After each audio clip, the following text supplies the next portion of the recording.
ఆముక్తమాల్యద. చెట్టు మీద బ్రహ్మరాక్షసుడు. చెట్టు వంక చూచుచూ భయపడుచూ భూమికలు ఎత్తుకొని పారిపోవు ఆడుకుక్కలు, మాంసపు ముక్కల తోరణాలు, ఎవరో కొట్టగా రొంటిన చేతులు పెట్టుకొని ఏడ్చుచూ పారిపోవు క్రోతులు. మాలదాసరి వీనినన్నింటినీ చూచెను. ఇట్లా అనుకొనెను, ఈ చెట్టు మీదన ఎవడో ఉన్నాడు, వాడు మానవుడు కాదు. ఏమిరా అనుకొని చుండన్ అక్కడ ఉన్నవాడు కనిపించెను. వాడొక బ్రహ్మరాక్షసుడు. వాడొక మానవ కలేబరమును మొలత్రాడుగా చుట్టినాడు. ఒక ఎర్ర దుప్పటిని కప్పినాడు. నల్లగా కరిమొద్దు. వాని గడ్డమును పాయలుగా తీసినాడు. వానికి 2 పెద్ద కోరళ్ళు కలవు. వాని ముఖం ఎట్లున్నదనగా తెగన్గొట్టిన ఏనుగు తలకాయ తలక్రిందులుగా పెట్టినట్లు ఉన్నది. వానికింత పొట్ట, వానివి కడకన్నులు. వాని వెంట కొన్ని ఆడగ్రహములు కలవు కాబోలు. వారిని బండబూతులు తిట్టుచున్నాడు. వాడు మాలదాసరిని చూచెను.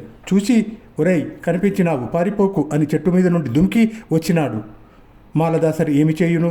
కానీ పూర్వం మాలదాసరి యుద్ధపట్టుడుగాను ఉండెను. వాని వద్ద బాణం ఉన్నది.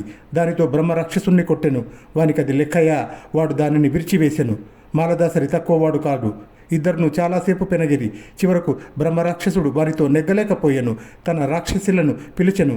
అందరును చుట్టుముట్టి వానిని పట్టుకొనిరి. త్రాళ్ళు పోసి కట్టిరి. వానిని తన్నుచుండిరి, పొడుచుచుండిరి, మరి క్రిందకు తెచ్చిరి. బ్రహ్మరాక్షసునకు వాని మీద చాలా కోపం వచ్చెను. చూడు, నిన్నేమి చేయుదునో అనెను. వాని కాళ్లకు పొడుగైన ప్రేవులు వేసి లాడాలు వేటకును ఎద్దును పడలాగినట్లు లాగెను.